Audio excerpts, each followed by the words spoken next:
The EU ambassador to Albania, Luigi Soreca, appealed to both major parties to convene for dialogue, declaring that compromise is needed for electoral reform while adding that the fight against corruption is a key priority for Albania. Lulzim Basha has appeared optimistic to the members of the National Council, pointing out that their action to withdraw from their mandates, the opposition is now the true majority. The National Alliance of Advisors appeals to the CEC and political parties to respect gender quotas in regards to candidate lists.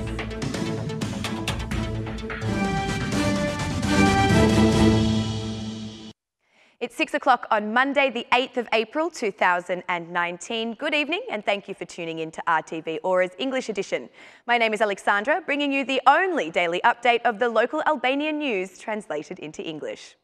The European Union seeks compromise between the ruling majority and the opposition to resolve the political crisis urgently, as the Union's decision on accession negotiations with Albania is approaching.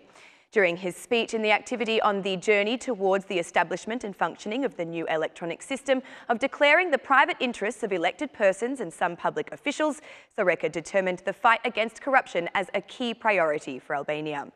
The fight against corruption is a key priority as the corruption diminishes the country's reputation.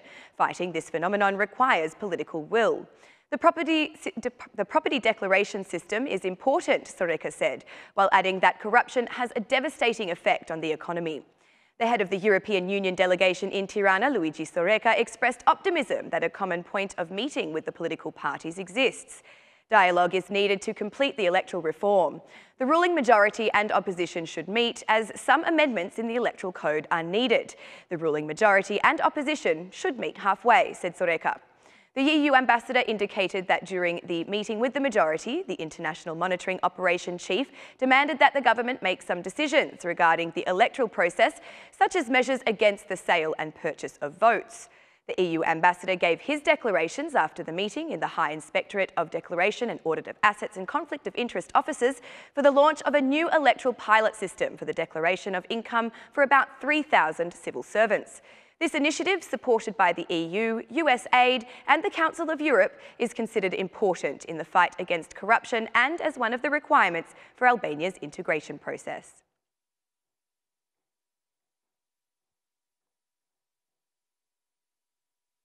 The organisation of the April 13 protest has set the structures of the Democratic Party in motion. Lulzim Basha called a meeting with the executives and then the National Council together with the former MPs, where he asked them to engage in convincing the citizens to join the opposition protest, which will be held before the Prime Ministry. For the April 13th protest, we need the utmost participation, more than in the two other bigger national protests, said Basha during a closed-door meeting. Further on, Basha emphasised that after the withdrawal of mandates, the opposition is the majority, and this conviction is strengthened after polls published in the media. The Democratic Party has an immediate increase even among the undecided. We are an absolute majority in all independent domestic and foreign polls. We have to give support for Albanians as soon as possible by allowing them to vote for us.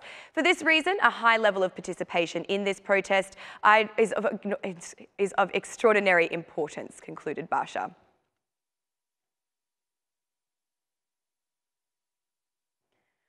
With the deadline for political party registration with the Central Election Commission looming in just 13 days, the Socialist Party has officially issued a request to participate in the local elections. The Socialist Party's request to register with the Central Election Commission for the June 30 elections holds the signature of the Secretary for the Electoral Coordination, Tirana University. As previously stated, the Socialist Party is determined to go to the local elections despite the public statements by the Democratic Party and the Socialist Movement for Integration that there will be no local elections if Edi Rama remains the Prime Minister. To this point in time, 16 small non-parliamentary parties were registered with the Central Election Commission to participate in the local elections, while the Socialist Party is so far the only parliamentary party which has expressed the will to register with the CEC.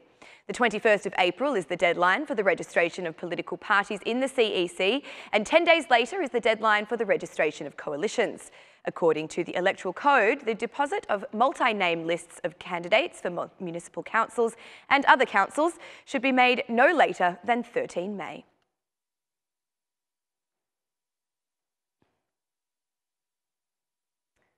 Despite the uncomfortable political situation where the opposition says it will not enter the elections without the creation of a transitory government, the National Alliance of Advisers appeals for gender quotas to continue to be respected. In a statement to the media, the Alliance called on the Central Election Commission to ensure the 50% gender quota is implemented on candidate lists for the upcoming local elections. Political parties should apply gender quotas on candidate lists at the local level, with a minimum of 50% of the candidate lists being represented by women. The Alliance expresses dissatisfaction with the non-implementation of the gender equality law, which guarantees female representation to a level of 30% in the chairs of municipal councils, said Claudeta Dibra, the chair of the National Women's Advisory Alliance. Out of the 32 municipalities representing this alliance, it turns out that 60% of the councillors are women. The candidates' lists for the 30 June ballots must be submitted to the Central Election Commission by 13 May for all parties intending to become part of the process.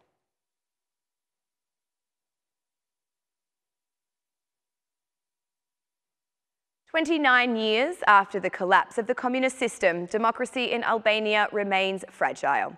Economists, scholars, pedagogues and students have addressed the problems that have been encountered over the past 3 decades and commented on the country's current situation. Economy expert Besart Kadia has emphasised the reforms for which Albanian politicians have no vision. Pedagogues Rezat Prifti and Ardri Nuralari expressed that democracy is not consolidated yet and that new and alternative strategies for both the economy and politics are needed. The Free Market Roadshow 2019 conference is held in 30 European cities and is the largest economic organisation in Europe. This is the 6th instalment of the conference, this time being held right here in Tirana.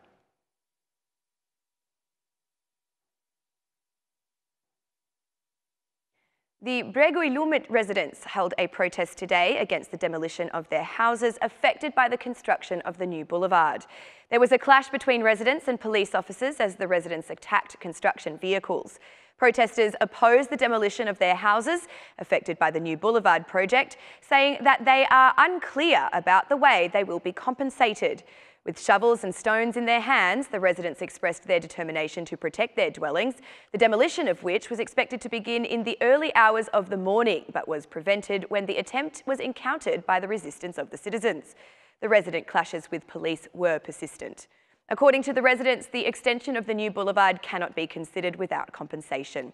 About 38 dwellings are expected to be demolished due to the extension of the new boulevard.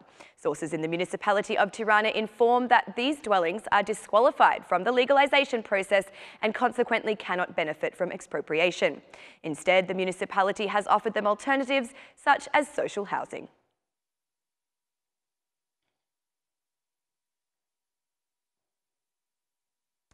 During a meeting with university students, Prime Minister Edi Rama declared that the National Programme for Internships, a part of the framework for the University Pact, is a great opportunity for further advancing the skills of students.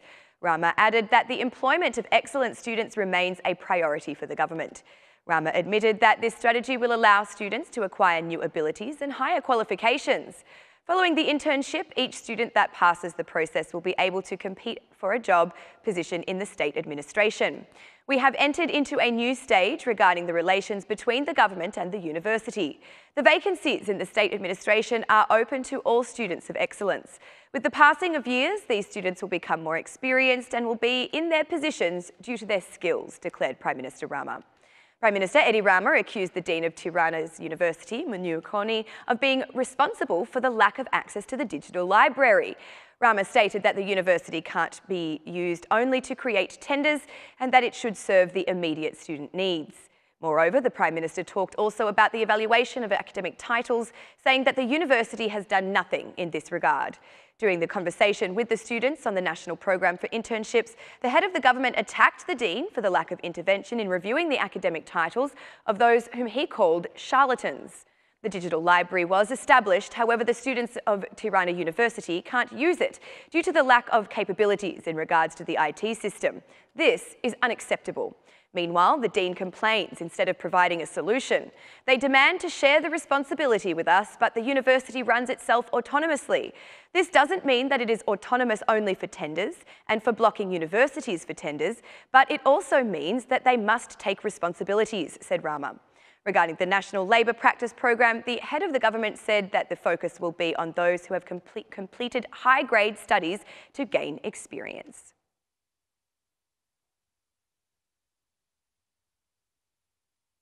And that's the news across the country today. Thank you for watching our English edition this evening, and be sure to join us again every Monday to Saturday at 6 p.m. for the latest news from Albania. Once again, on behalf of RTV Ora, thank you and good night.